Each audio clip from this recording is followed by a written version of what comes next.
लांडगा गाईचं कातड पांघरून आलाय फसवायला, घात करायला. पण आमची गौरी शहाणी आहे म्हणा. त्या लांडग्याच्या सहजासहजी आहारी जाणार नाही. पण लोभ अनेकदा संकटाचं रूप घेऊन येत नाहीत, तो संधीचं रूप घेऊन येतो आणि तिथेच खरी परीक्षा असते. बघ ही कुंडली आम्ही सांगितलेली आणि तू बनवलेली आहे का समाधानकारक? नाही स्वामी, अजून खूप रिकाम आहे, खूप कमी आहे. हे समजलं म्हणजे अर्धा प्रवास पूर्ण झाला.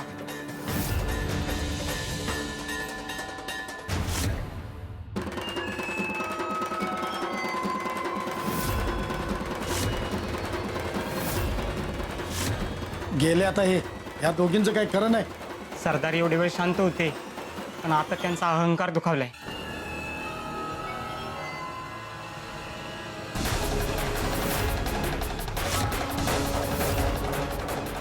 सरदार थांबा. तुम्ही आम्हाला आदर दिला, सन्मान दिला, हा तुमच्या मनाचा मोठेपणा आहे.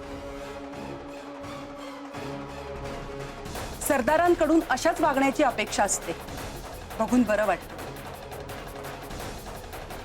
पण या सन्मानाचं उत्तर म्हणून माझं घर मी तुम्हाला विकेल असं होत नाही. माझं घर विकायचं नाही. हो, विकायचं म्हणतच नाहीये मी. अदला बदली करूया. म्हणजे जी सरदार.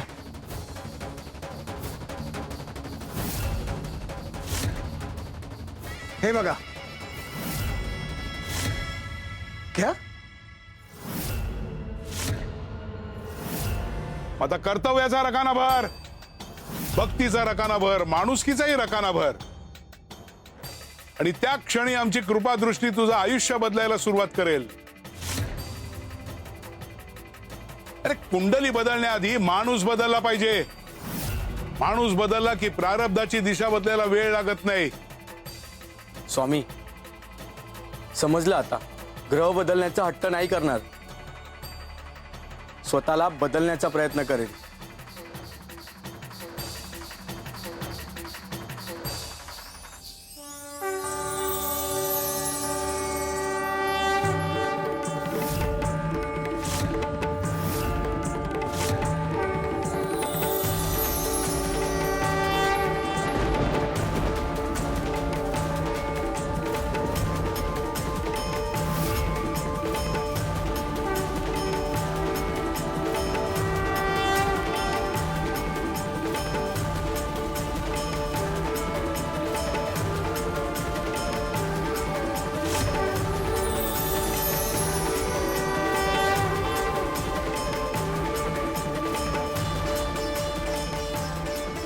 सुंदरा मावशी, पाहिलं?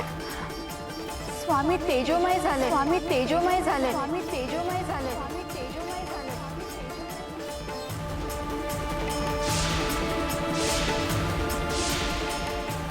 प्रत्येक जीव जन्माला येतो स्वतःचं प्रारब्ध घेऊन, स्वतःच्या कर्मांचा हिशोब घेऊन.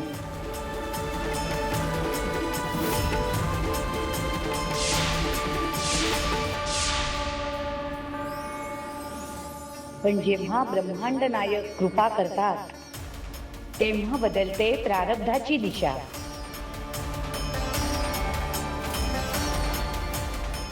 भक्तांच्या भक्तीला कृपेचं फळ देणारे, भक्तांच्या प्रारब्धाला उद्धाराची दिशा देणारे, भक्तांच्या जीवनात आशेचा प्रकाश बनून येणारे ब्रह्मांड नायक, ब्रह्मांड नायक, ब्रह्मांड नायक, ब्रह्मांड नायक.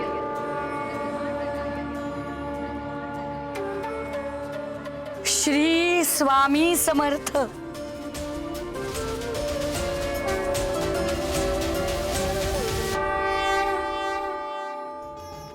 अनंत कोटी ब्रह्मांड नायक राजाधिराज योगीराज परब्रह्म सच्चिदानंद अक्कलकोट निवासी सद्गुरु श्री स्वामी समर्थ महाराज की जय.